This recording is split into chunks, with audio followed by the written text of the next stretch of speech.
한 발짝만 더 다가오면 내 이곳에서 자결할 것이오. 서슬퍼런 은장도를 자신의 목에 겨눈 여인. 그녀의 눈에서는 피눈물이 흐르고 사납던 포절들조차 그 기세에 눌려 뒷걸음질 칩니다. 절체절명의 순간. 그런데 방구석에서 주먹을 꽉 쥔 채 이 끔찍한 광경을 지켜보던 한 남자가 있었습니다. 허름한 선비 차림의 이 남자. 그의 정체는 바로 조선의 왕이었습니다. 도대체 조선의 왕은 왜 과부의 방구석에서 숨죽여 숨어 있었던 걸까요? 왕이 반하고 나라가 울었던 과부의 소름 돋는 정체. 지금부터 그 치열했던 운명의 이야기가 시작됩니다. 귀한 발걸음 감사합니다. 단밤야단 복채 대신 구독과 좋아요 한 번씩만 꽉 눌러주세요. 이보시오! 안에 누구 없어! 조선 중기 칠흑 같은 어둠이 내려앉은 충청도 깊은 산골. 비바람에 흔들리는 외딴 초가집 문을 누군가 부서져라 두드렸습니다. 방 안에서 희미한 호롱불 아래 바느질을 하던 과부 설화. 그녀는 사색이 되어 황급히 불을 껐습니다. 그리고 품속에서 서슬퍼런 은장도를 꺼내 꽉 움켜쥐었습니다. 기어이 그놈들이 찾아온 건가? 설화의 손이 파르르 떨렸습니다. 그녀는 남편을 잃고 홀로 사는 청상 과부.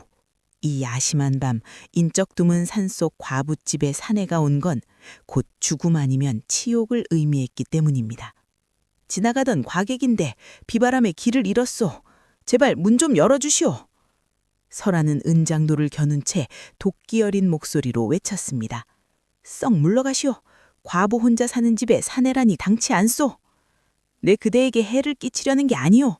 등불이 꺼져 한 치 앞도 볼 수 없어 그러니 처마 밑이라도 좀 내어주시오.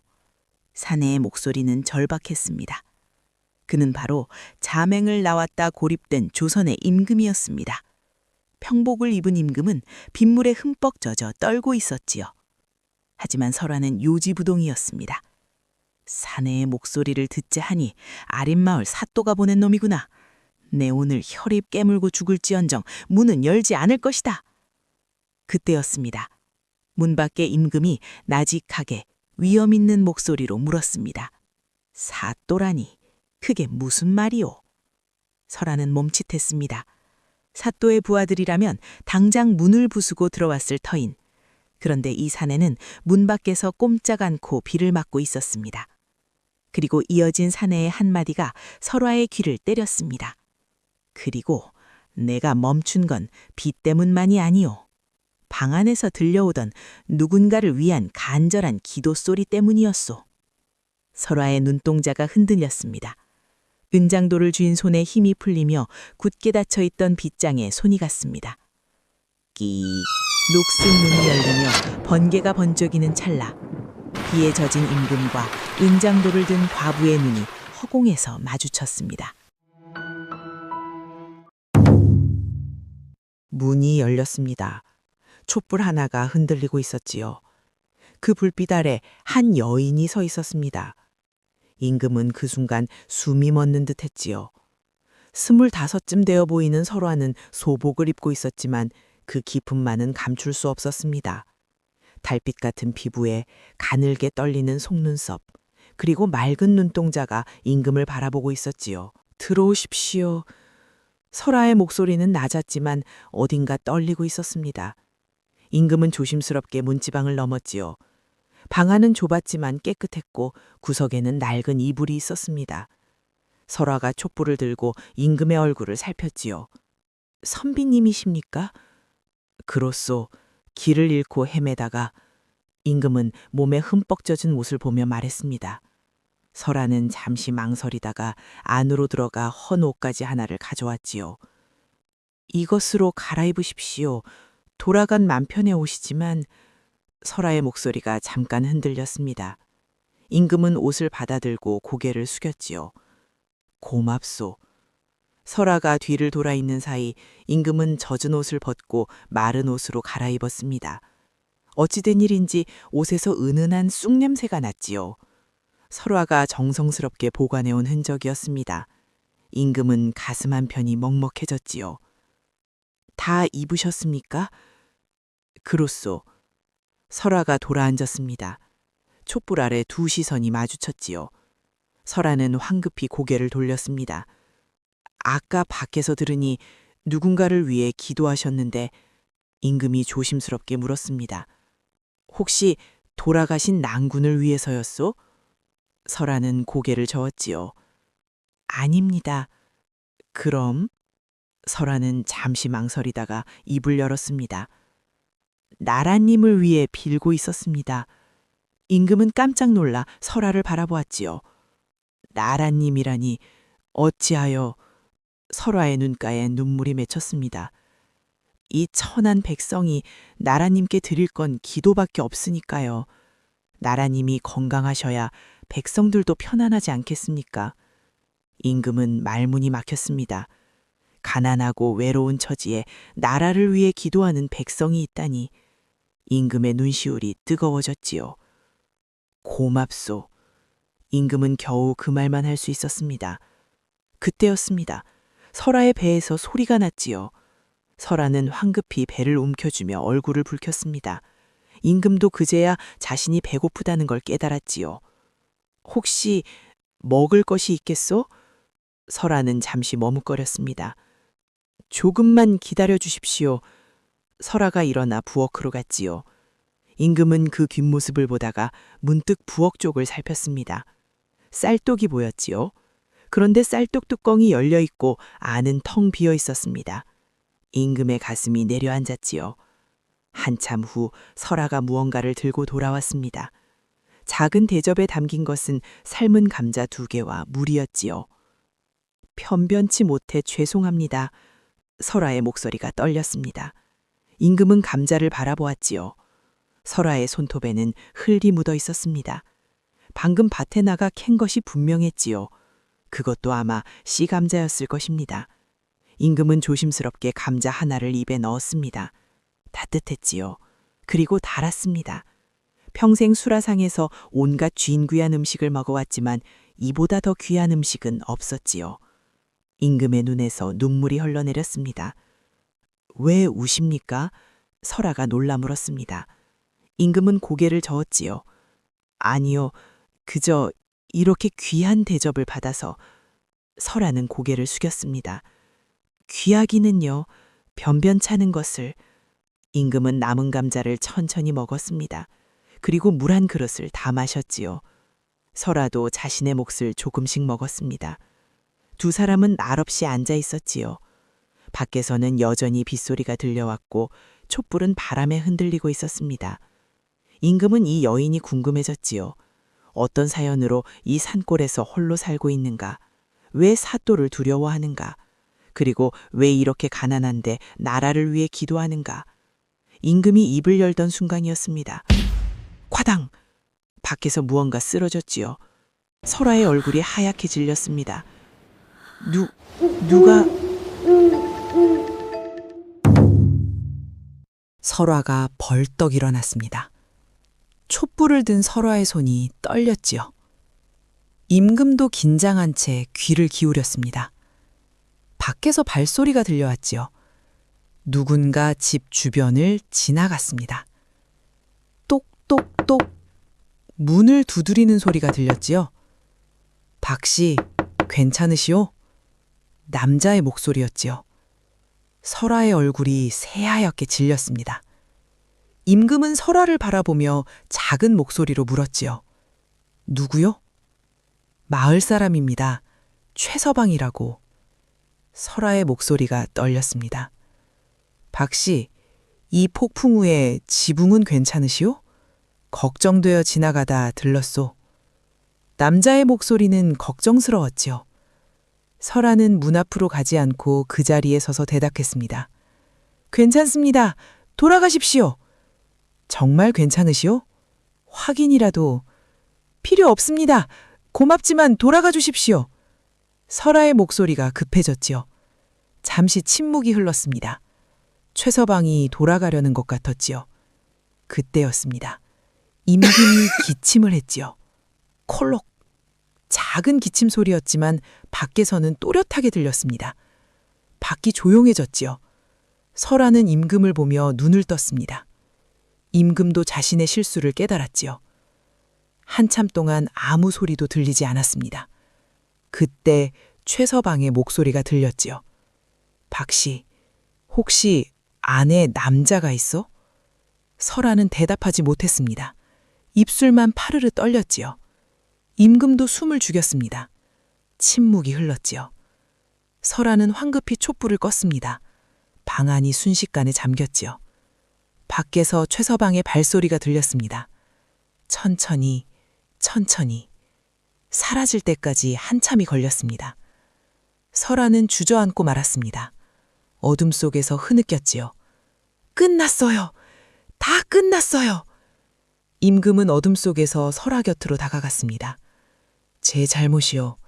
제가 기침을 하지 말았어야 했는데. 아닙니다. 설아의 목소리가 떨렸습니다. 내일이면 온 마을에 소문이 퍼질 겁니다. 설아가 눈물을 흘렸지요. 임금은 나직이 속삭였습니다. 두려워 마시오. 내가 지켜드릴 것이오. 설아는 어둠 속에서 임금을 바라보았지요. 볼 수는 없었지만 그 말엔 믿음직한 무언가가 있었습니다. 한참 후 설아가 벌떡 일어나 촛불을 다시 켰습니다. 흔들리는 불빛 아래에 설아의 얼굴은 굳어 있었지요. 선비님, 말씀하시오. 내일 동이 트기 전에 서둘러 떠나셔야 합니다. 설아의 목소리는 단호했습니다. 혹시라도 마을 사람들이 몰려오기 전에. 임금은 고개를 끄덕였지요. 알겠소. 그리하겠소. 설아는 방 한쪽을 가리켰습니다. 좁지만 오늘 밤은 여기서 주무셔야겠습니다. 방은 하나뿐이었지요. 설아는 호디불 하나를 걸쳐 공간을 나누었습니다. 이쪽은 제가, 저쪽은 선비님께서. 임금은 난처했지만 다른 방법이 없었지요. 배를 끼치는구려. 두 사람은 호디불을 사이에 두고 누웠습니다. 촛불이 꺼지자 방 안은 다시 어둠에 잠겼지요. 밖에서는 여전히 빗소리가 들렸고 두 사람은 잠을 못 이뤘습니다. 임금은 호디불 너머로 설아의 숨소리를 들었지요. 설아도 마찬가지였습니다. 낯선 남자와 같은 방에서 밤을 보낸다는 것. 내일이면 소문이 퍼질 상황에서 설아의 가슴은 두려움으로 뛰고 있었지요. 그런데 이상했습니다. 이 낯선 선비 곁에 있으면 왠지 마음이 놓이는 것이었습니다. 어둠 속에서 두 사람은 누워 있었습니다. 호디불 하나를 사이에 두고 말이지요. 밖에서는 빗소리가 들렸고 바람이 처마를 흔들었습니다. 임금은 천장을 바라보며 눈을 감았지요. 하지만 잠이 올 리 없었습니다. 설아의 숨소리 때문이었지요. 가늘고 조심스러운 숨소리였지요. 설아도 마찬가지였습니다. 평생 남편 외에는 남자와 가까이 있어 본 적이 없었지요. 설아는 눈을 감고 있었지만 심장은 마구 뛰고 있었습니다. 스르륵 임금이 몸을 뒤척였지요. 옷자락이 바닥을 스치는 소리가 들렸습니다. 설아는 그 소리에 움찔했지요. 임금도 설아가 놀란 걸 느꼈습니다. 죄송하오.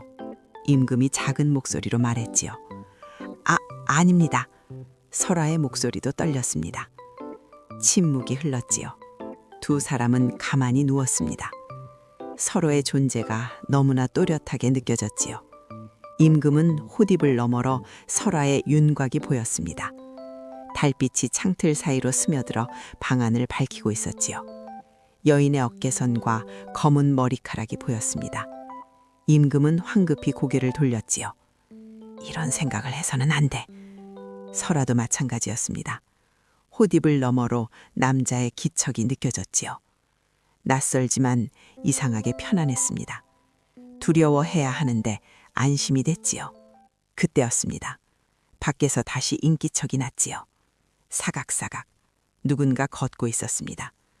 설아가 벌떡 일어나 앉았습니다. 또 임금도 몸을 일으켰지요. 두 사람은 숨을 죽였습니다. 인기척은 집을 돌더니 창문 앞에 멈췄지요. 최서방이었습니다. 다시 돌아온 것이었지요. 설아의 얼굴이 창백해졌습니다. 임금은 여인 쪽으로 몸을 기울였지요. 괜찮소. 조용히 하고 계시오. 임금의 손이 설아의 어깨를 살짝 잡았습니다. 설아는 그 손길에 깜짝 놀라 임금을 바라봤지요. 어둠 속에서 두 사람의 얼굴이 가까워졌습니다. 서로의 숨결이 느껴질 만큼 너무 가까웠지요. 설아는 숨이 멎은 것 같았습니다. 임금도 마찬가지였지요. 달빛 아래 여인의 눈동자가 반짝이고 있었습니다. 두 사람은 그렇게 얼어붙은 채 서로를 바라봤지요. 시간이 멈춘 것 같았습니다. 그때 밖에서 최서방이 중얼거리는 소리가 들렸지요. 분명히 남자 목소리를 들었는데 인기척이 다시 움직였습니다. 창문을 지나 뒷마당 쪽이었지요. 임금은 그제야 자신의 손이 설아의 어깨에 있음을 알았습니다. 황급히 손을 떼었지요. 죄송하오. 설아도 뒤로 물러났습니다. 아닙니다. 두 사람은 눈을 마주치지 못하고 고개를 돌렸지요. 밖에서 인기척이 점점 사라졌습니다. 이번엔 정말 돌아가는 듯했지요. 최서방의 기척이 완전히 사라지자 임금이 조심스럽게 물었지요. 저분은 누구시오? 설아는 잠시 멈서렸습니다. 마을 사람 최서방입니다. 그런데 왜 이 시간에? 설아는 고개를 숙였습니다. 예전부터 저를 좋아한다 했습니다. 임금은 말없이 설아를 바라봤지요. 하지만 저는 남편을 잃은 지 3년밖에 안 됐습니다. 제가 할 생각이 없다고 말했지요. 그래도 밤에 찾아오시는 건 좀 과한 것 같은데요. 예, 저도 그리 생각합니다. 설아의 목소리가 떨렸지요. 한참 후 임금이 물었습니다. 성함이 어찌 되시오? 설아는 잠시 멈서리다 작게 대답했지요. 설아입니다. 설아. 임금이 그 이름을 천천히 되뇌었습니다. 눈꽃처럼 아름다운 이름이었지요. 설아는 더 이상 말하지 않았습니다. 두 사람은 다시 누웠지요. 호디부를 사이에 두고. 하지만 이번에는 조금 전과 달랐습니다. 서로의 존재가 더욱 또렷하게 느껴졌지요. 임금은 설아의 이름을 속으로 되뇌었습니다. 설아. 설아도 낯선 선비를 떠올렸지요. 선비님. 두 사람은 그렇게 밤을 지새웠지요. 잠들지 못한 채 서로를 의식하며. 밖에서는 빗소리가 점점 잦아들고 있었습니다. 동이 트려면 멀었지만 두 사람의 가슴은 이미 새벽처럼 환해지고 있었습니다. 동이 트기 시작했습니다. 회색빛 새벽 하늘이 보였지요. 임금이 먼저 눈을 떴습니다. 한숨도 자지 못한 밤이었지요. 호팁을 너머에서는 설아의 숨소리가 들렸습니다. 겨우 잠이 든 모양이었지요. 임금은 조심스럽게 몸을 일으켰습니다. 설아를 깨우지 않으려 발소리를 죽였지요. 그런데 문을 열려는 순간이었습니다. 가시는 겁니까? 설아의 목소리가 들렸지요. 임금은 돌아봤습니다. 설아가 일어나 앉아 있었지요. 흐트러진 모습조차 아름다웠습니다. 예, 약속대로 동트기 전에. 그러십시오. 설아의 목소리는 차분했지만 눈가가 붉어져 있었지요. 임금은 가슴 한편이 무거워졌습니다. 폐를 끼쳐 죄송하오. 그리고 임금은 잠시 말을 멈췄습니다. 고맙소. 설아는 고개를 숙였지요. 평안히 가십시오. 임금이 문을 열고 나섰습니다. 폭풍 후 뒤라 공기가 맑았지요. 하지만 사방은 물바다였습니다. 임금은 어젯밤 왔던 길을 따라 걸었습니다. 한참 걷다가 임금은 멈춰섰지요. 계곡 다리가 있어야 할 곳에 다리가 없었습니다. 떠내려가고 없었지요. 물은 불어나 거세게 흐르고 흔적도 없이 사라져 있었습니다. 임금은 물가로 다다가 살폈지요. 물살이 너무 거셌습니다. 건너려다가는 목숨을 잃을 판이었지요. 이럴 어쩌나. 임금은 한숨을 내쉬었습니다. 그때 인기척이 느껴졌지요. 건너편 언덕에 사람 몇이 서 있었습니다. 임금의 눈이 커졌지요. 호위무사들이었습니다. 전하! 건너편에서 외쳤지만 물소리에 묻혀 들리지 않았지요. 임금도 손을 들어 흔들었습니다. 무사들이 급히 내려왔지요. 전하! 무사하십니까? 그쪽은 괜찮소. 임금이 크게 소리쳤지만 제대로 전달되지 않았습니다. 한 명이 물에 들어가려 하자 임금이 황급히 손을 저었지요. 안 돼! 위험하오! 임금은 손짓으로 신호를 보냈습니다. 사흘. 손가락 3개를 들어 보였지요. 무사들도 이해한 듯 끄덕였습니다. 사흘 후에 다시 오겠습니다. 그들 중 한 명이 크게 외쳤지요. 임금도 고개를 끄덕였습니다. 무사들은 한참 동안 건너편에서 임금을 바라봤지요. 결국 그들은 천천히 돌아갔습니다. 임금은 한숨을 내쉬었지요. 사흘, 아니 나흘은 이곳에 머물러야겠구나. 임금은 다시 물가를 살폈습니다. 옆길을 찾아 헤맸지만 다리 없이 계곡을 건널 방법은 없었지요. 해가 중천에 떠올랐습니다. 임금은 다시 설화의 집으로 돌아갈 수밖에 없었지요. 설화는 마당에서 빨래를 하다가 임금을 보고 고개를 들었습니다. 어찌하여? 설화의 눈이 커졌습니다. 임금이 다시 돌아온 모습을 보자 가슴이 두근거렸지요. 반가운 마음이 들었습니다. 하지만 곧 현실이 떠올랐지요. 다리가 떠내려갔소. 임금의 말에 설화의 얼굴이 하얗게 질렸습니다. 다리가요? 그렇소. 계곡물이 불어나서. 설화는 빨랫감을 놓고 일어났지요. 저 아래 마을이 보였습니다. 벌써 사람들이 모여있는 게 보였지요. 어떡하지? 어떡하지?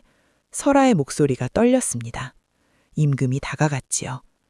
물이 빠지려면 얼마나 걸리겠소? 설화는 고개를 저었습니다. 나흘은 걸릴 겁니다. 저 물살이면. 나흘이라. 임금도 난감해졌지요. 설화가 돌아서서 임금을 바라봤습니다. 선비님은 꼭 가실 곳이 있습니까? 그렇소. 임금은 한양으로 돌아가야 했지요. 이미 하루 넘게 잠행을 나와 있었습니다. 그럼 정말 다른 길은 정녕 없단 말입니까? 이 다리가 유일한 길이요. 산을 넘으려 해도 며칠은 좋게 걸릴 것이요. 설화의 눈에 걱정이 어리기 시작했습니다. 이럴 어쩌면 좋습니까? 다리가 끊겼으니 꼼짝없이 갇히신 꼴인데. 설화가 한숨을 내쉬며 임금을 바라봤습니다.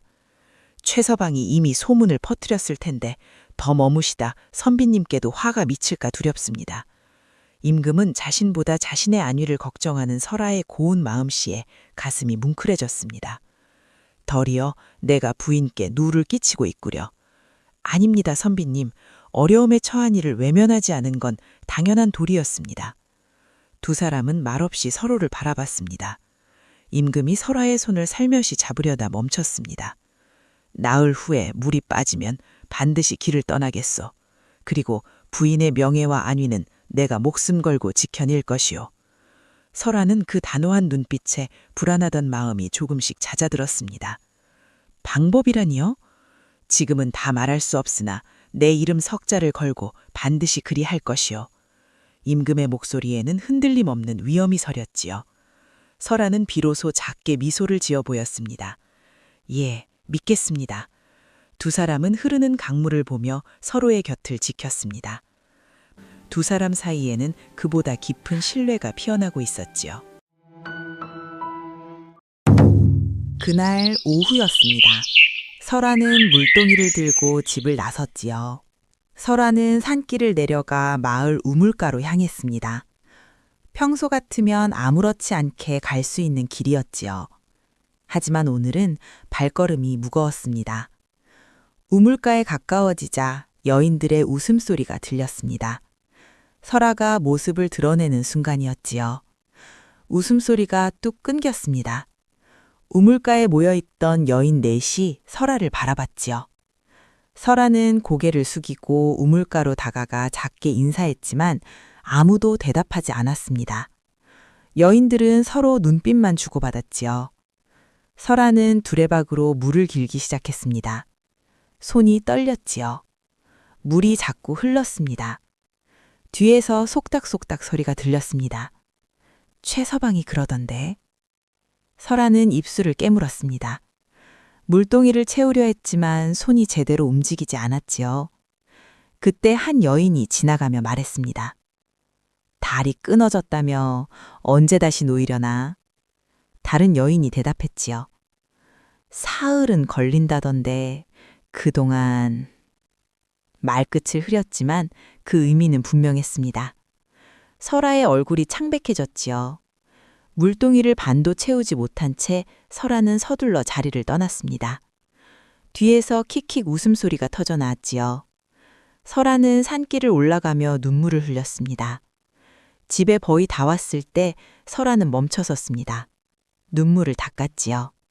깊게 숨을 들이쉬고 내쉬었습니다. 선비님께 걱정 끼쳐드리면 안 돼. 설아는 억지로 미소를 지으며 집으로 들어갔습니다. 임금이 마당에서 기다리고 있었지요. 다녀오셨습니까?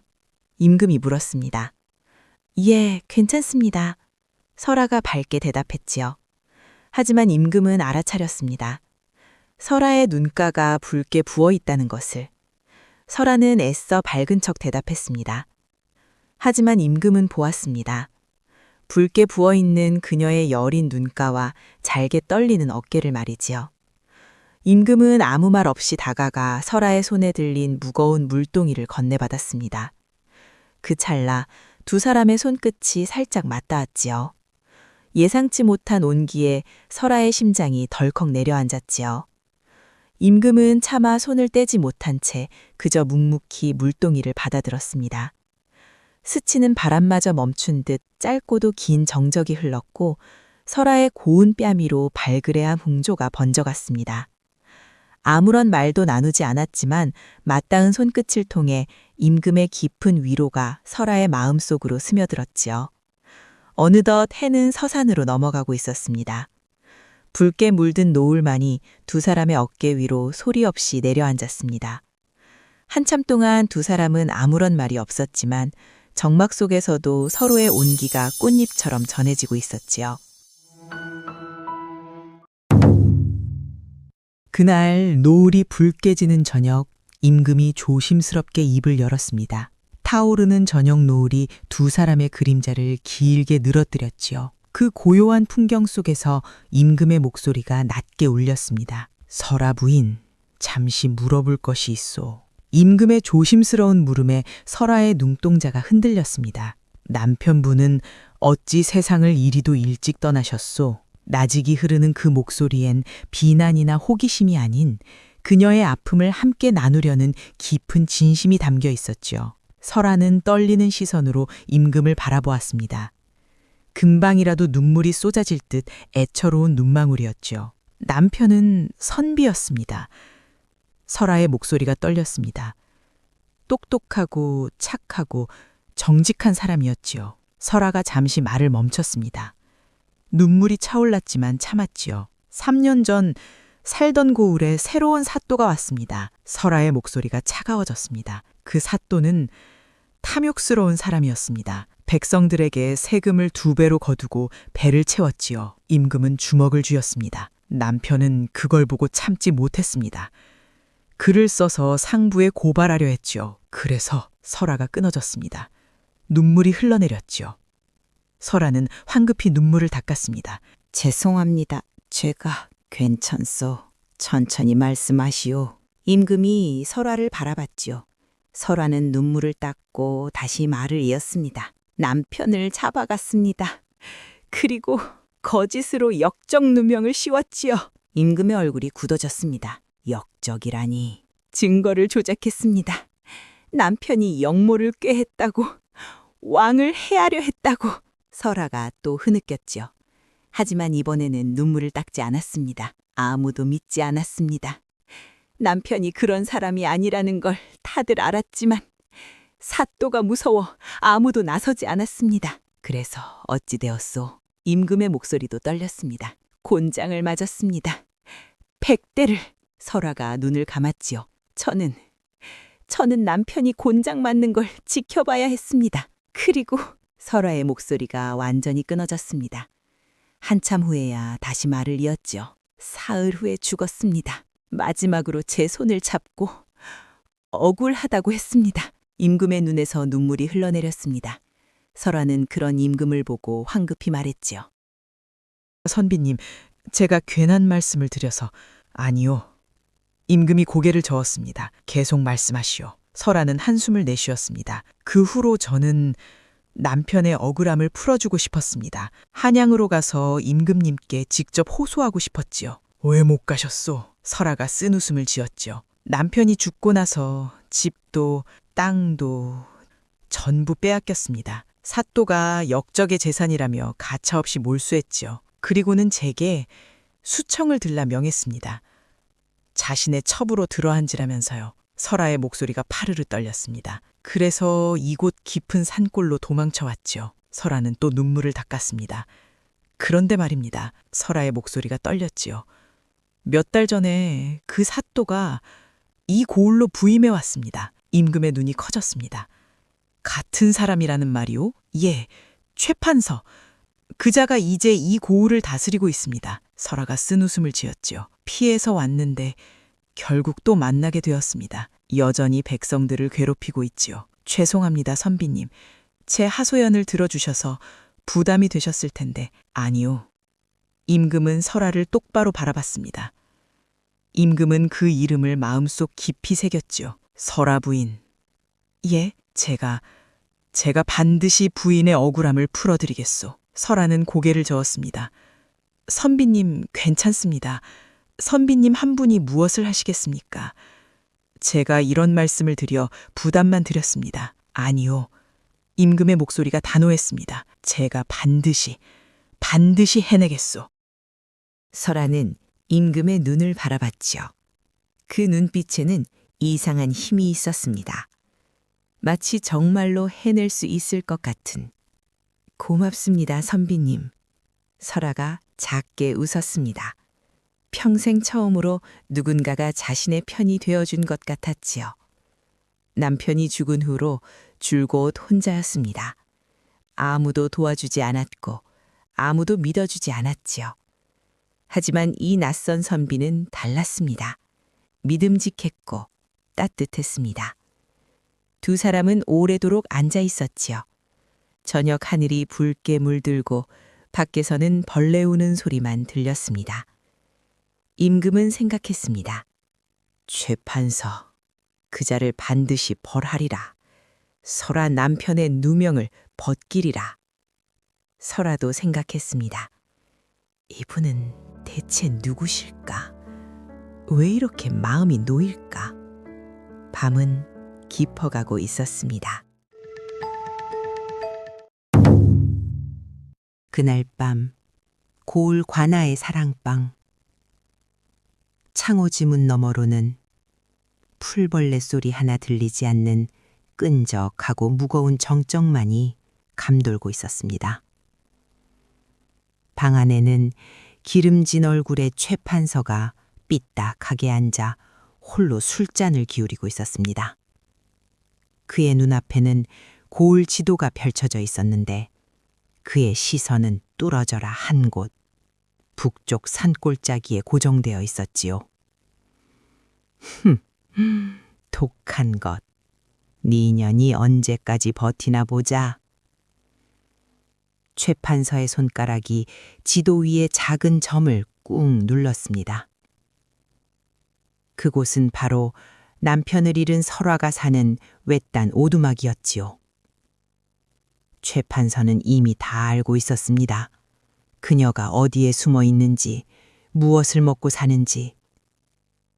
내 쌀길도 끊고 소금길도 막았으니 이제 슬슬 굶어 죽기 직전이겠지? 제발로 기어 나올 때가 되었는데. 그는 설화의 미색을 탐해 수차례 회유하고 협박했지만 설화가 목에 칼을 대며 버텨 억지로 범하지 못했습니다. 대신 그녀가 항복할 때까지 말려 죽일 작정이었던 겁니다. 아주 악랄하고 집요한 놈이었지요. 그때 방문 밖에서 다급한 발자국 소리가 들리더니 신복인 이방이 허겁지겁 들어왔습니다. 사또나리! 사또나리! 에잉, 방중에 무슨 호들갑이냐?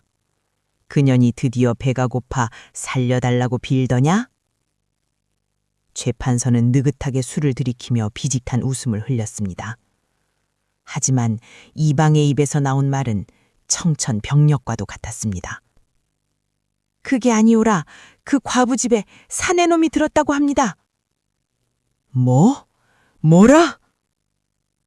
들고 있던 술잔이 바닥으로 툭 떨어지며 산산조각 났습니다. 최 판서의 눈꼬리가 사납게 치켜 올라갔습니다. 사내? 지금 사내라고 했느냐? 어떤 놈이냐? 어떤 놈이 감히 내 침 발라놓은 먹잇감을 넘보냔 말이다.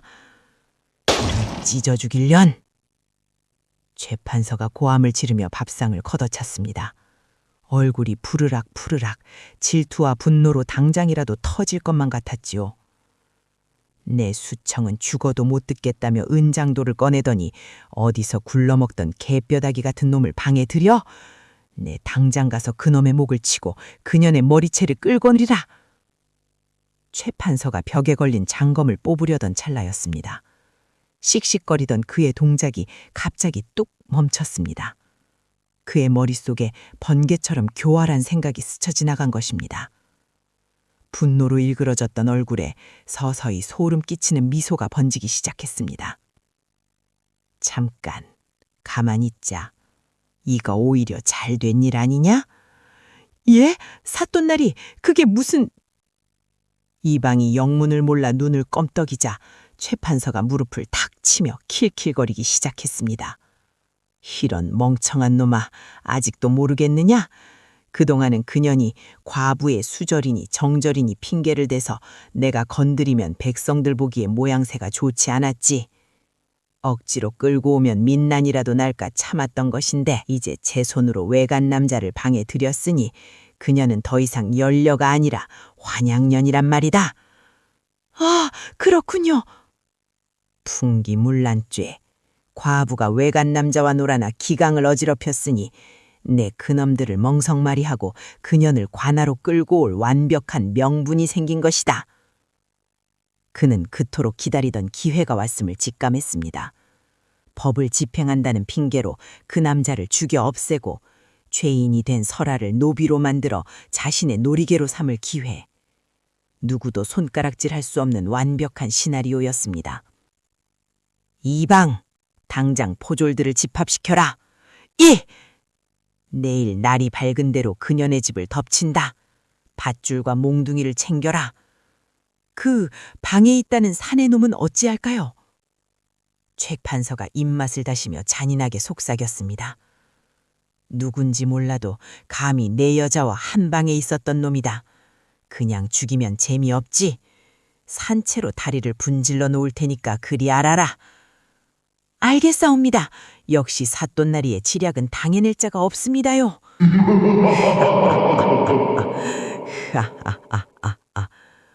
관아의 밤하늘에 최 판서의 광기 어린 웃음소리가 쩌렁쩌렁 울려 퍼졌습니다. 마치 먹잇감을 눈앞에 둔 맹수처럼 살기가 등등했지요. 산속 오두막에서 곤히 잠든 설아와 임금. 두 사람은 꿈에도 몰랐습니다. 자신들을 집어삼키려고 욕망에 미친 악귀들이 이빨을 갈며 아침을 기다리고 있다는 사실을 말입니다. 폭풍우가 지나간 다음 날 오후였습니다. 설아는 마당에서 빨래를 하고 있었지요. 임금은 방 안에서 책을 읽고 있었습니다. 그때였습니다. 저 아래 산길에서 인기척이 들려왔습니다. 설아가 고개를 들었지요. 포졸 서넛이 올라오고 있었습니다. 앞장선 사람은 관복을 입은 이방이었지요. 설아의 얼굴이 창백해졌습니다. 선비님! 설아가 급히 방으로 뛰어갔습니다. 임금이 밖으로 나왔지요. 무슨 일이요? 관가에서 사람들이 왔습니다. 설아의 목소리가 파르르 떨렸습니다. 설아는 임금의 앞을 막아서며 다급히 말했지요. 선비님, 제발 이 방 안에 가만히 계십시오. 혹여나 선비님까지 화가 미칠까 두려워 설아는 홀로 마당으로 나섰습니다. 설아의 목소리가 떨렸습니다. 얼마 지나지 않아 이방과 포졸들이 마당에 도착했지요. 이방이 설아를 보며 말했습니다. 박시인과. 그렇소. 무슨 일이요? 사또 어르신 명령이다. 당장 관하로 가자. 무슨 죄로 저를 데려가시는 겁니까? 설아가 물었지요. 이방이 비웃었습니다. 과부 주제에 외간 남자를 집에 들여 사흘이나 지냈다며? 이게 죄가 아니고 뭐이냐? 폭풍우 때문이었습니다. 다리가 끊어져서. 변명 말고 따라오기만 하면 된다. 이방이 포졸들에게 손짓했지요. 저 여자를 끌고 가라. 포졸 둘이 설아에게 다가왔습니다. 설아가 뒤로 물러섰지요. 임금이 앞으로 나섰습니다. 잠깐, 이 부인은 아무 잘못이 없소. 오호라, 내가 바로 과부와 노라는 그놈이구나. 이방이 임금을 노려봤습니다. 사또 어르신께서 명하셨다. 저놈도 당장 결박하여 관하로 끌고 가라고. 포졸들이 설아와 임금의 팔을 잡으려 했지요. 그 순간이었습니다. 설아가 품에서 무언가를 꺼냈습니다. 은장도였지요. 설아가 은장도를 자신의 목에 갖다 댔습니다. 한 발자국만 더 다가오면 제 목을 찌르겠습니다. 설아의 목소리가 떨렸지만 눈빛은 단호했지요. 이방과 포졸들이 멈춰섰습니다. 이 여자가 미쳤구나. 나를 데려갈 수 없습니다. 설아의 손이 떨렸지만 은장도는 목에서 떨어지지 않았지요. 임금이 설아에게 다가갔습니다. 설아 부인, 은장도를 내려놓으시오. 안 됩니다, 선비님. 설아가 고개를 저었습니다. 차라리 죽는 게 낫습니다. 저 사또에게 끌려가느니. 설아의 눈에서 눈물이 흘러내렸지요. 임금은 가슴이 찢어지는 것 같았습니다. 이방이 한 발짝 다가갔지요. 은장도 내려놓아라. 그러면 목숨만은. 오지 마십시오. 설아가 소리쳤습니다. 은장도 끝이 목에 살짝 닿았지요. 가느다란 핏줄기가 흘러내렸습니다. 설아! 임금이 외쳤지요. 이방이 멈춰섰습니다. 한참 동안 침묵이 흘렀지요. 이방이 입을 열었습니다. 좋다. 오늘은 이만 물러가겠다. 이방이 포졸들에게 손짓했지요. 가자! 포졸들이 물러갔지요. 이방도 뒤를 돌아 내려가기 시작했습니다. 하지만 마당 끝에서 멈춰서서 뒤를 돌아봤지요. 박씨, 오늘은 그만 물러가지만 다음번에는 사또 어르신이 직접 오실 것이다. 그때는 어떻게 할 테냐? 설아는 대답하지 않았습니다. 이방이 비웃으며 산길을 내려갔지요. 그들의 모습이 완전히 사라지자 설아의 손에서 힘이 빠졌습니다. 은장도가 땅에 떨어졌지요. 설아도 주저앉았습니다. 설아가 흐느꼈습니다. 임금이 설아 옆에 앉았지요. 설아의 목을 살폈습니다. 다행히 상처는 깊지 않았습니다. 임금은 소매를 찢어 설아의 목을 감싸주었지요. 고맙습니다. 설아가 작게 말했습니다. 이제 어찌해야 할지 모르겠습니다. 임금은 설아를 바라봤습니다. 물이 곧 빠질 것이오. 그러면 제가 떠나야 하오. 예. 하지만 사또가 다시 올 것이오. 설아는 고개를 끄덕였지요. 알고 있습니다. 두 사람은 말없이 앉아 있었습니다. 임금은 생각했습니다. 한양으로 돌아가면 반드시 이 일을 해결하리라. 최판서를 처벌하고 설아 남편의 누명을 벗기고 설아를 지켜야 한다. 임금이 설아를 바라봤지요. 설아 부인. 예, 내가 반드시 돌아올 것이오. 이 모든 것을 해결하겠소. 임금의 목소리에는 확신이 담겨 있었습니다. 설아는 그 눈빛을 바라보다가 작게 고개를 끄덕였지요. 믿겠습니다. 해가 서쪽으로 기울고 있었고 바람이 차가워지고 있었지요. 다음 날 아침 일찍 임금이 일어났습니다. 밖으로 나가 계곡 쪽을 바라보니 물소리가 한결 잦아들어 있었지요. 임금은 계곡가로 내려갔습니다. 어제까지 거세게 흐르던 물이 몰라보게 줄어 있었습니다. 건너편 언덕에는 호위무사들이 전하를 애타게 기다리고 있었지요. 임금이 모습을 드러내자 무사들은 일제히 무릎을 꿇었습니다. 전하, 무사하셨습니까? 저희가 지금 건너가겠나이다. 무사들이 전하를 모시기 위해 물속으로 뛰어들려 하자 임금이 손을 들어 그들을 멈춰 세웠습니다. 잠깐만 기다리시오. 내 잠시 다녀올 곳이 있어. 의아해하는 무사들을 뒤로 하고 임금은 다시 집으로 향했습니다. 이대로 떠날 수는 없다. 반드시 지켜주겠다 약속했으니. 임금의 발걸음은 어느덧 설화가 있는 오두막에 닿았습니다. 설화가 마당에서 임금을 기다리고 있었지요. 물이 파졌습니까? 설화의 목소리가 떨렸습니다. 그렇소. 이제 건널 수 있을 것 같소. 설화는 고개를 끄덕였지요. 두 사람은 말없이 서 있었습니다. 마침내 임금이 무겁게 입을 열었습니다. 설화 부인. 예, 선비님. 설화의 눈에서 끝내 참았던 눈물이 뚝 떨어졌지요. 그 눈물을 본 임금의 가슴이 무너지듯 아려왔습니다. 임금은 자신도 모르게 손을 뻗어 설화를 품에 꽉 안았습니다. 설화는 놀라 굳어버렸지만 임금의 품은 따뜻하고 견고했지요. 부인, 내 약속하겠소. 절대 혼자 두지 않겠소. 임금은 그녀를 품에서 떼어내며 간절한 눈빛으로 바라보았습니다. 그리고 품속에서 무언가를 조심스레 꺼냈습니다. 작은 옥패였지요. 용이 새겨진 정교한 옥패였습니다. 이것을 받아주시겠소? 임금이 옥패를 설화에게 건넸습니다. 설화는 그것을 받아들었지요. 이것이 무엇입니까? 제 증표요. 내가 돌아올 때까지 이것을 가지고 계시오. 설화는 옥패를 꽉 쥐었습니다. 감사합니다. 임금은 설화를 한참 바라봤지요.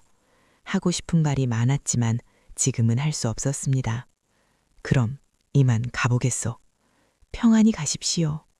임금이 산길을 내려가기 시작했습니다. 설화는 그 뒷모습을 바라봤지요.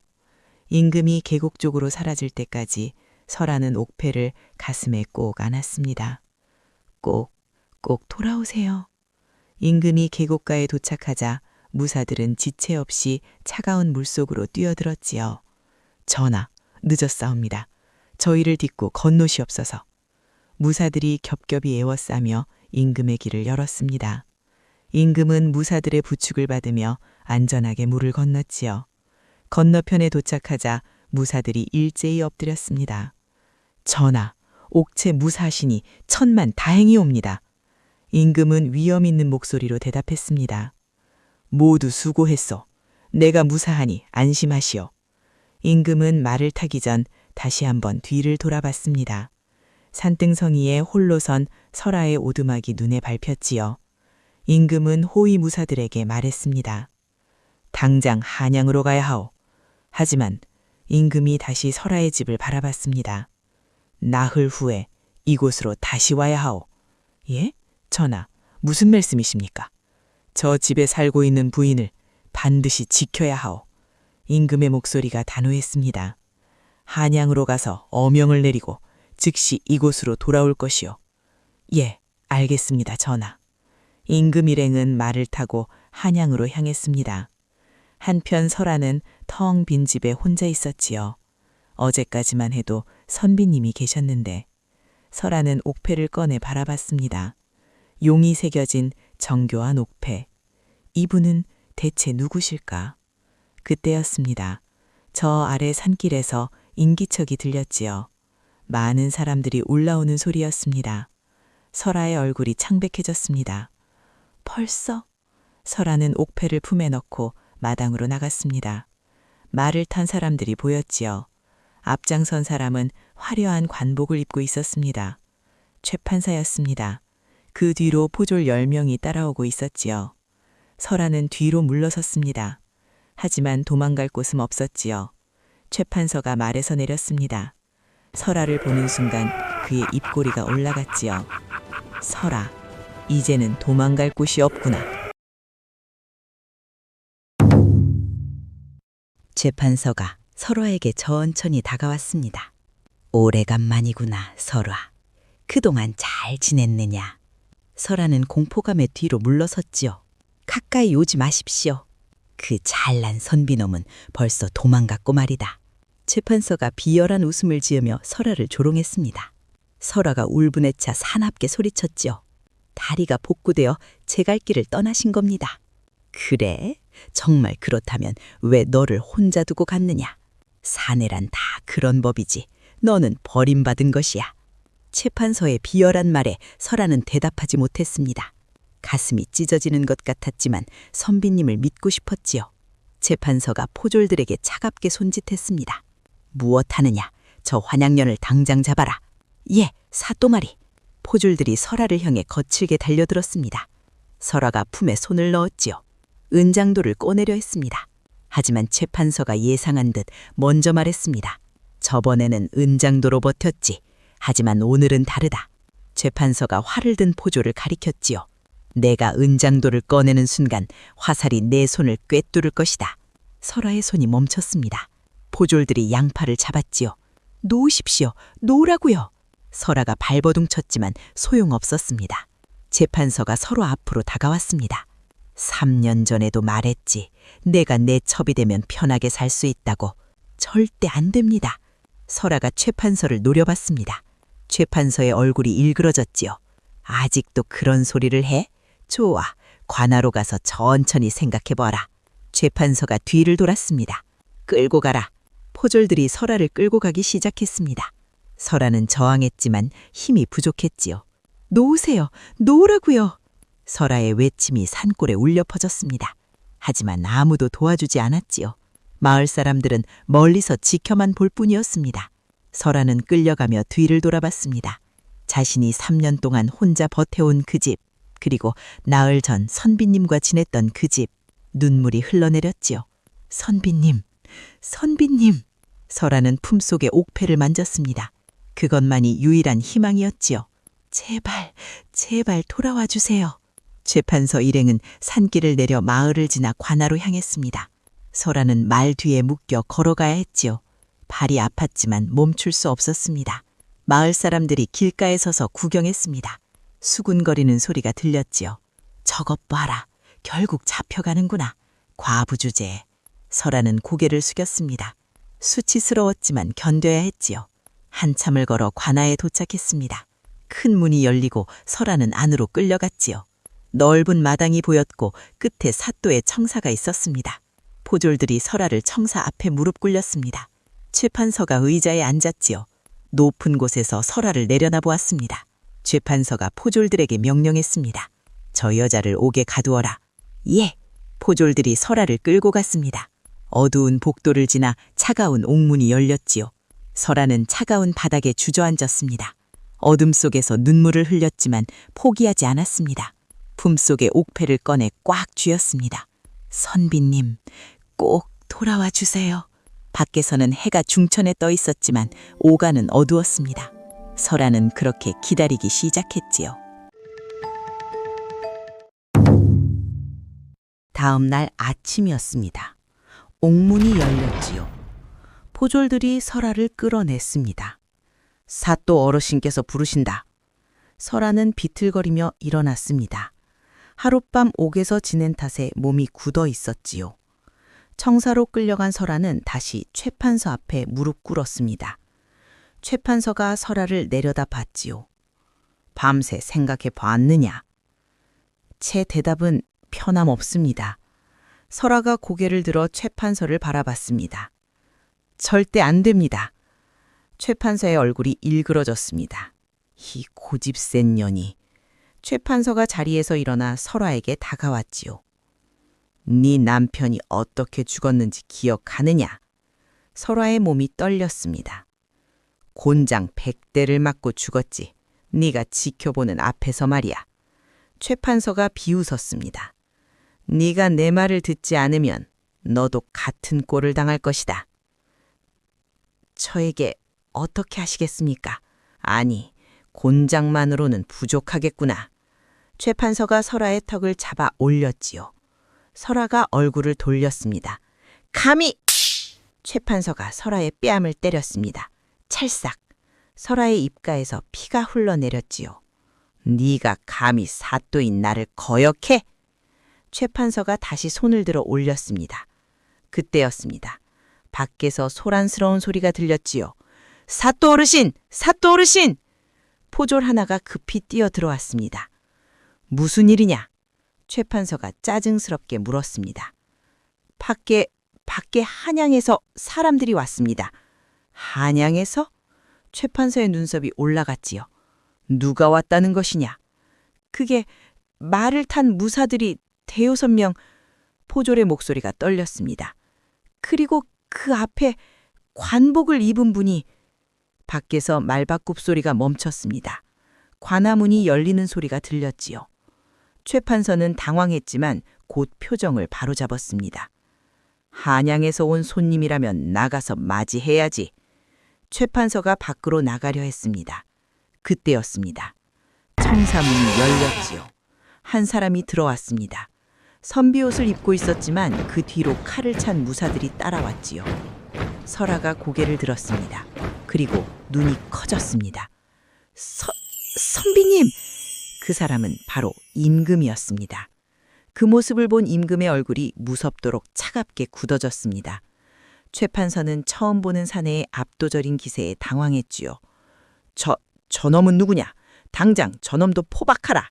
하지만 임금은 최판서를 바라보지도 않았습니다. 그저 설아에게 다가가 천천히 무릎을 꿇었지요. 설아 부인, 늦어서 정말 죄송하오. 임금은 떨리는 손으로 그녀의 입가에 맺힌 피를 조심스레 닦아주었습니다. 들불 같은 분노가 이글거리고 있었지요. 임금은 떨리는 손으로 그녀의 입가에 맺힌 피를 조심스레 닦아주었습니다.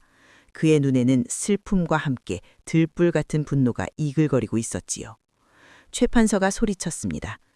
이놈이 감히 사또인 나를 무시하고. 최판서가 포졸들에게 손짓했습니다. 저놈을 잡아라! 포졸들이 다가왔지요. 하지만 임금을 따라온 무사들이 칸을 뽑았습니다. 물러서라! 무사 하나가 외쳤습니다. 포졸들이 멈춰섰지요. 최판서가 당황했습니다.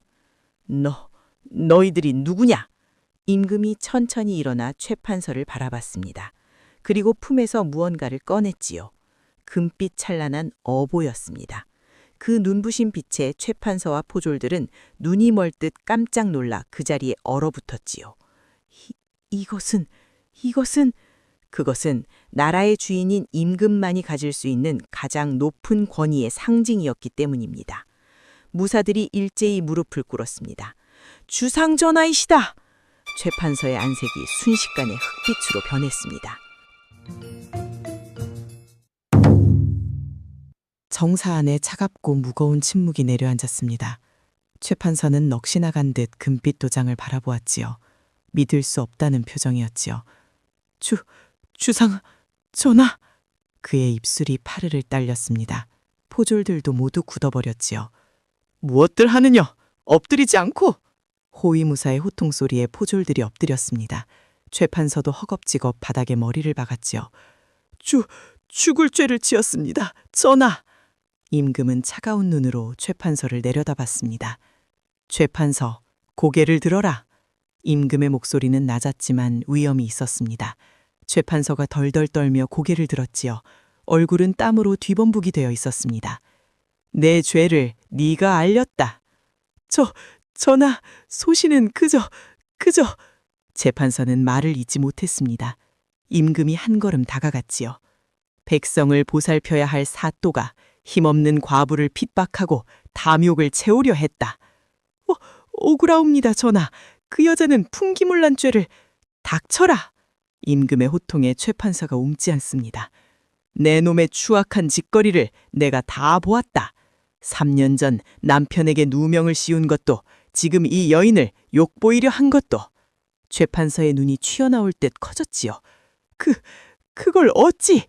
내가 바로 그날 밤 이 여인의 집에 머물렀던 나그네였느니라. 최판서의 얼굴이 사색이 되었습니다. 다리를 분질러 놓으라 했던 그 사내가 임금이었다니. 아이고, 전하, 살려주십시오. 제발 살려주십시오. 최판서가 바닥에 머리를 찌으며 빌었습니다. 하지만 임금의 표정은 변하지 않았지요. 여봐라, 이 죄인을 당장 결박하여라. 예, 전하. 호위무사들이 달려들어 최판서를 포박했습니다. 전하! 최판서가 비명을 질렀지만 아무도 듣지 않았습니다. 임금은 뒤를 돌아 설아를 바라봤지요. 설아는 멍하니 앉아 있었습니다. 자신이 아는 선비님이 임금님이라니 믿기지 않았지요. 임금이 설아에게 다가가 손을 내밀었습니다. 일어나시오, 설아 부인. 설아는 떨리는 손으로 임금의 손을 잡았습니다. 전하, 이제 모든 것이 끝났소. 임금의 목소리는 따뜻했습니다.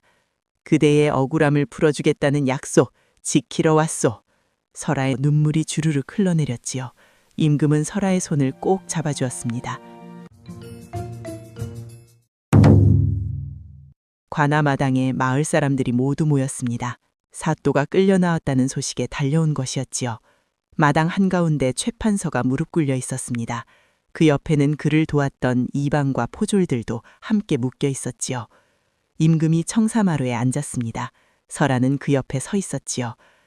백성들은 들으라! 내관이 큰 소리로 외쳤습니다.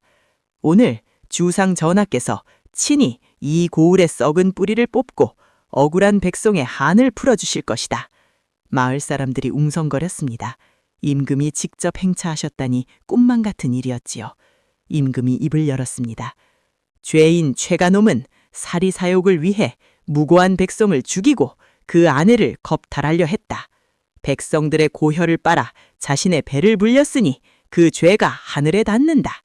임금의 목소리가 쩌렁쩌렁 울렸습니다. 이에 죄인 최가놈의 관직을 박탈하고 전 재산을 몰수하여 유족에게 나눠주라. 그리고 곤장 100대를 쳐서 죄를 엄히 묻고 귀양을 보내 평생 죄를 뉘우치게 하라. 전하, 성은이 망극하옵니다. 마을 사람들이 일제히 엎드려 절했습니다. 여기저기서 흐느끼는 소리가 들렸지요. 그동안 당한 서러움이 터져나온 것이었습니다.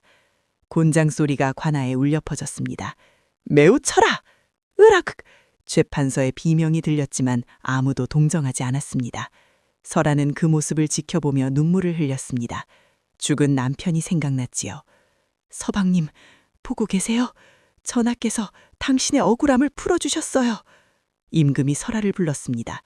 설아 부인, 설아가 임금 앞에 무릎을 꿇었습니다.